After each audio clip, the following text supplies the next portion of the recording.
네, 여러분 안녕하십니까, 백진수입니다. 오늘 시장에서 가장 좀 눈에 띄는 종목, 제 눈에 띄었던 종목이 부강약품입니다. 오늘 장중 24%대 급등 마감을 했죠. 상한가도 장중에 일단 찍고 내려왔는데 상당히 좀 관심 있게 봐야 되겠다, 의미가 있다, 뭐 이런 느낌이 들었습니다. 그래서 그 부분에 대해서 좀 말씀드리고 싶은데, 사실 치료제 분야는 우리가 일반적으로는 좀 지금까지는 좀 테마로 봐야 된다, 이렇게 좀 말씀을 드렸습니다. 그러니까 진단키트 같은 경우에는 실제로 수출을 하고 있고요. 백신 같은 경우에는 어차피 우리나라뿐만이 아니라 전 세계적으로 지금 백신 개발을 해서 실제로 시판하려면 어차피 내년에 출시가, 아무리 빨라도 내년 이후에 출시가 될 거기 때문에 이제 다들 똑같은 타임 레벨 안에서 이제 경쟁을 할 수 있기 때문에 충분히 가능성이 있다, 이렇게 보고 있는데, 사실 치료제 같은 경우에는 시간이 생명이거든요. 그러니까 얼마나 빨리 출시할 수 있느냐가 이제 게임 체인저가 될 수 있다, 즉 이 게임을 지배할 수 있다, 코로나 게임을, 이렇게 이제 이야기를 할 수 있는 부분이기 때문에, 아무리 어떤 가설이 좋고 그 다음에 기전이 좋다고 하더라도 이게 이제 상장돼서 이게 이제 뭐 시판이 될 때까지 시간이 걸려서 뭐 내년에 출시가 가능하다 싶으면 이거는 사실 안 되는 거나 다름없다, 이렇게 보거든요. 그렇기 때문에 치료제는 결국엔 테마에서 끝날 수밖에 없다. 실제로 이 치료제로 전 세계에서 사용될 가능성은, 우리나라에서는 가능성이 희박하다, 이렇게 봤던 겁니다. 왜 그러냐면 지금 전 세계 치료제도 만들겠다고 나서는 기업들의 숫자는 이제 수백 개가 돼요. 근데 나머지는 지금 사실은 치료제로 개발을 한다라는 어떤 이제 그런 액션으로 인해서 주가가 급등이 나오는 거지, 실질적으로 그게 치료제로 사용될 거다라고 우리가 믿기에는 상당히 이제 허들이 많습니다만, 가장 큰 허들은 결국 시간입니다.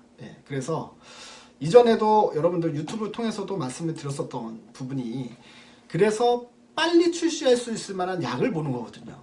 그게 이제 전 세계에 이제까지 한 3가지 정도가 있다라는 거였습니다.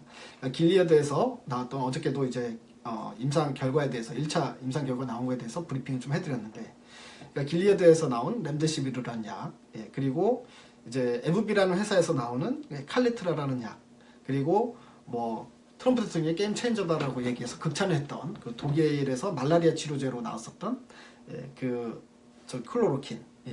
그러니까 이 3가지 약 중에 하나가 전 세계 치료제로 사용될 가능성이 크다라고 보는 가장 큰 이유는, 임상 결과가 지금 뭐 렘데시비르 같은 경우에는 4월달 임상 결과 하나 나왔잖아요. 그리고 5월달까지 해서 임상 결과가 계속해서 나오는 상황이고, 칼레트라하고 클로로킨 같은 경우도 지금 임상 중이고, 결국에 5월 중에 둘 다 임상의 결과가 나옵니다.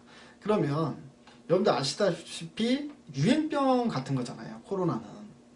기본적으로 사회적 거리두기도 그렇고, 치료제가 하루라도 빨리 나오는 걸 사용할 수밖에 없는 어떤 그런 환경적인 부분을 우리가 계산을 해야 된다, 이렇게 계속 말씀을 드렸던 건데, 오늘 부강약품의 이 약, 오늘 허가받은 약, 식약처에서 허가를 해준 이 레보비르라는 약이 실질적으로 빠르면 7월이나 8월 중에 시판이 가능하다, 이런 이야기가 나옵니다. 이렇게 되면은 이야기가 달라지죠. 부강약품의 레보비르 같은 경우에는 만약에 임상 결과가 정말 좋게 나온다라고 하면은 전 세계 치료제로도 충분히 가능성이 있는, 어떤 가능성이 좀 커진 상황이다, 이렇게 볼 수 있습니다. 지금 현재 코로나 치료제에 뛰어든 기업들에 대한 이야기, 우리나라 업체들에 대한 이야기도 이따가 잠깐 브리핑을 좀 해드릴 텐데, 일단 부강약품에서 오늘 나온 이야기를 좀 보자고요. 그러니까 식약처에서 비형 간염 치료제로 이미 부강약품에서 시판이 되고 있는 약입니다. 비형 간염 치료제로 사용되고 있는 레보비르가 이거를 갖다가 시험관에서 이 코로나 바이러스를 갖다가 치료제로 사용을 해보니 치료 효과가 있었다라는 겁니다. 그래서 결과적으로 레보비르가 이제 임상 2상을 들어가는 건데, 왜냐면 시험관 치료하고 처음으로 사람한테 투여를 하는 거니까, 결과적으로 이제 60명의 환자, 국내에 60명의 환자를 가지고 이제 임상에 들어가는데요. 임상 기간은 3개월입니다. 그러면 4월 달에 바로 들어간다고 하니까, 바로 치료를 들어간다고 합니다. 그러면 4월 달이니까 이제 7월 중순쯤에는 결과를 받아볼 수 있다. 아니, 임상이 마무리가 되고 결과를 뭐 한 일주일 만에 또 발표를 하게 되면 4월 중에는 이게 효과는 볼 수 있다라는 거고요. 자, 그런데 상식적으로 예, 임상이 여러분들 임상 이상 들어갔는데 3개월 만에 시판을 받는 케이스는 사실 여러분들 우리가 예, 상식적으로 좀 말이 안 된다. 타임 스케줄이 이렇게 이제 볼 수 있지 않습니까?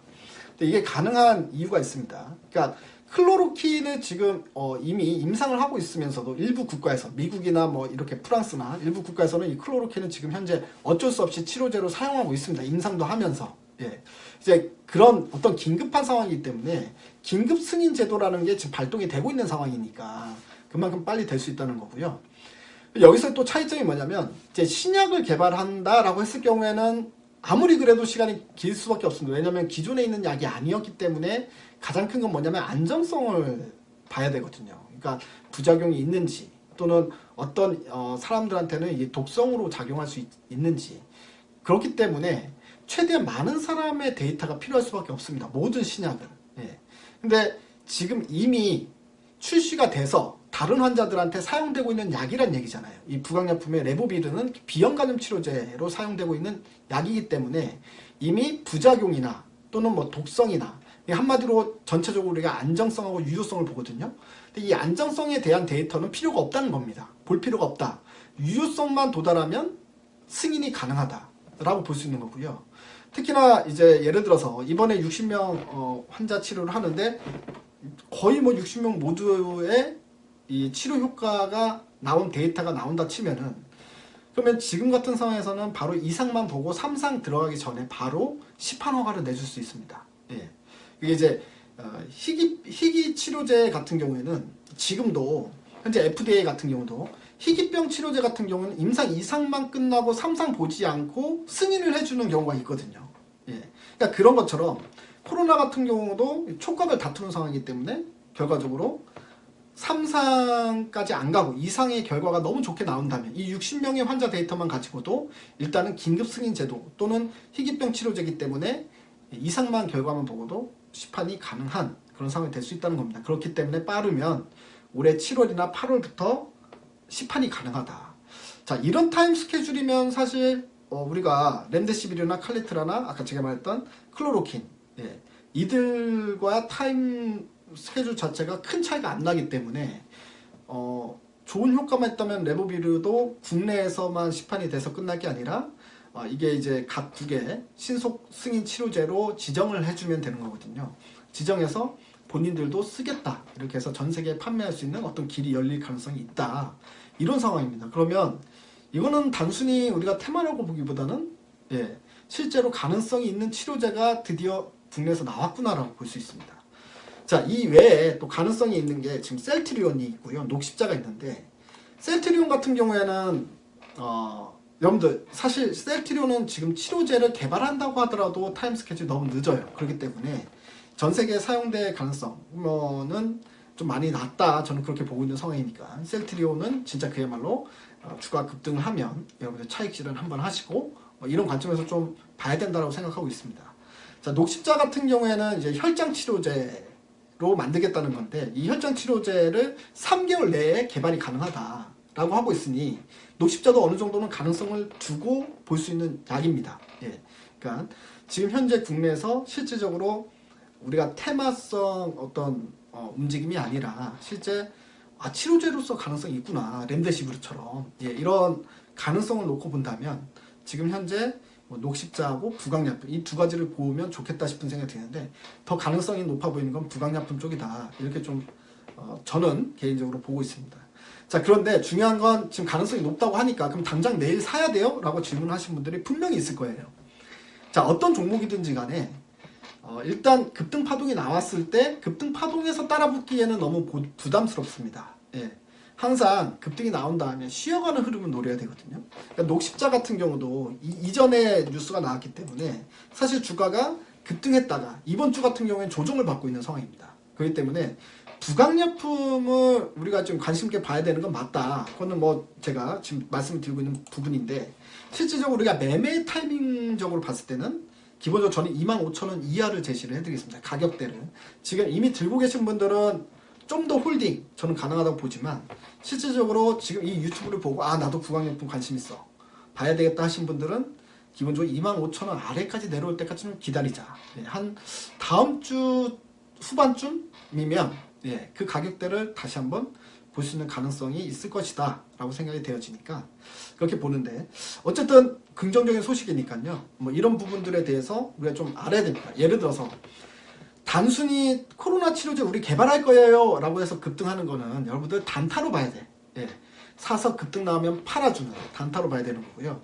실제로 치료제로 사용될 가능성이 높으면 높을수록 예, 이거는 길게 봐도 되는 상황이 된다. 이 정도만 주식 매매를 하시면서 좀 포인트로 잡고 계셔도 좋을 것 같습니다.